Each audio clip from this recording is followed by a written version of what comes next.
जय जगन्नाथ सांग मैंने एबे बाड़ी किसी पालंग पत्र नहीं जावा पालंग बड़ा बनैबा चलते एबे स्टार्ट करवा। आलू मसलाटा मुझे पूर्वर बनईकी रखी थी पालंग पत्र भितर भलसे भरईदबा आउ चाउल जो पिठ भितर भलसे बुड़ेकी तेल छाड़ीदबा एपट सेपट करनवा आ देखते एबे होगला प्लेट को बाहर करनवा और बनैबा पुटुल कुर्मा। पुटुल लुण हलदी दे भलसे गोल नवा आ तेल भलसे भाजी नवा।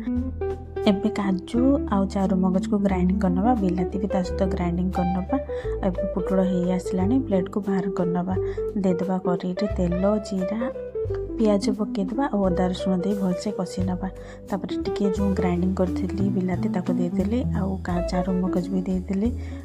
तेल टिके टिके छाड़िलानी कढ़ई से लुण लंका जीरा हलदी सब पकईदेली आ जो पानी मिसेक टिके देदेले मसलाटा टिके हो आसलानी। एबे देखि नवा से टिके जीरा गुंड देदबा आउ धनिया गुंड भी देदबा आउ पुटुल गुड़ाक छाड़ी नवा जो गुड़ा भाजी कर रखी आउ टिके गरम मसला देदबा। देखो कलरटा मस्त होइछि ना।